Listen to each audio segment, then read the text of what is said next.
El dilluns 27 de març vam anar a l'Arxiu Municipal de Reus. Ens van atendre l'Elisenda Cristià, que és la directora de l'arxiu, i el Xavi Perris, que és el director de l'Arxiu Comarcal del Baix Camp. En aquesta imatge podeu veure una màquina que és l'encarregada de mantenir les sales a la temperatura adequada per al conservament dels documents. En les següents imatges podeu veure com estan els documents guardats en diferents carpetes i aquestes en diferents estanteries. Aquí teniu dues imatges de la digitalitzadora. Serveix per poder passar els documents escrits a l'ordinador i així poder-los tenir online. En aquesta imatge podeu observar les manilles amb les quals es desplacen les estanteries. Un dels exemples de documents que ens van ensenyar va ser l'evolució que va tenir la Rosa de Reus i aquesta imatge és un dels primers models que es van pensar.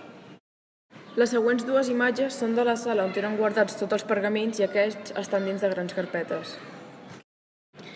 Aquesta imatge és un exemple d'una de les firmes que tenien els notaris, que no eren firmes sinó símbols bastant treballats perquè no es poguessin falsificar. Els segells servien per poder identificar d'on provenien els documents i poden ser de diferents tipus. Poden ser de plom, de cera o de paper i també poden estar gravats per una cara o per les dues. En aquesta imatge podeu veure un pergamí, en aquest cas és del papa Gregori, i a la part de dalt, que sembla una sanefa, en realitat són les primeres paraules de la primera frase del pergamí, però que estan escrites en majúscula i el nom del papa.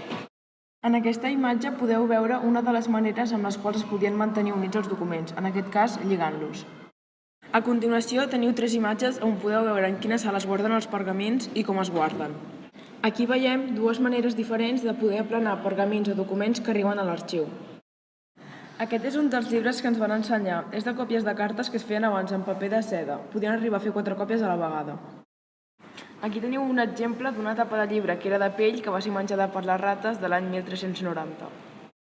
Aquestes 2 imatges corresponen a un llibre de comptabilitat dels Oli Sabater. Podem comprovar que era una empresa molt gran, ja que importava a totes parts del món. Això és un àlbum de fotos que va fer el fotògraf oficial, que estava present en tots els actes de l'Ajuntament. Aquest és el plànol del Banc d'Espanya, que finalment quan el van construir no li van fer el campanar. Aquesta és l'exposició que hi ha actualment a l'arxiu. Tota la informació va ser donada per un ciutadà reusenc.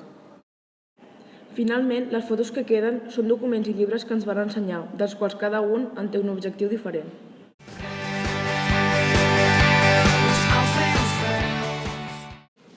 Dimarts 28 de març vam anar al Mas d'Iglésies i ens va atendre l'Anna Figueres, la responsable del centre.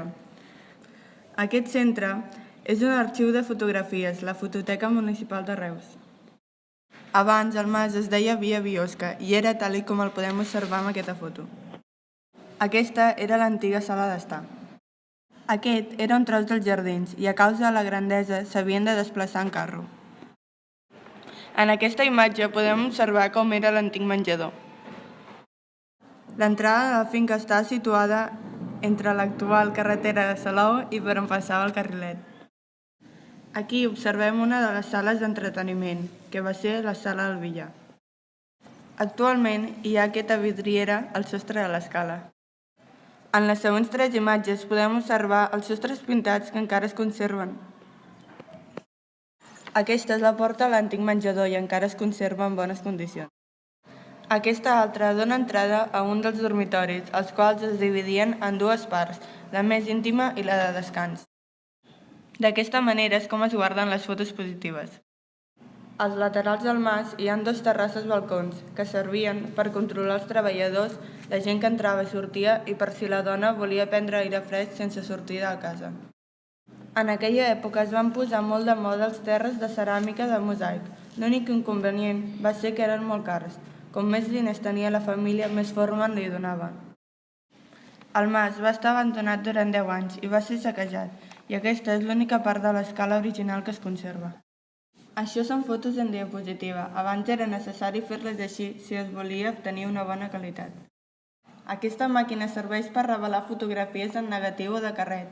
A l'últim pis de l'actual mas hi tenen 3 laboratoris. Aquest és el mas tal com està actualment.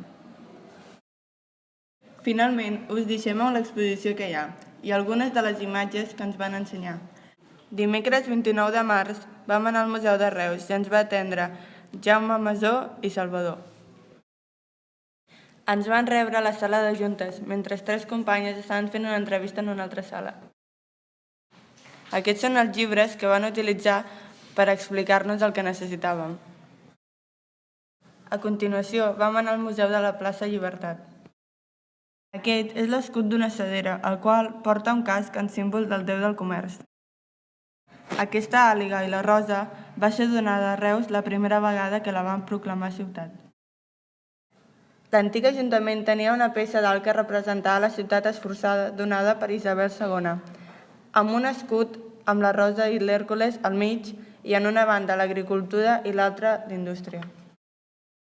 Finalment us deixem amb aquestes imatges de la sala de reserva del museu, on hi tenen les màquines de treball antigues fetes per l'activitat humana.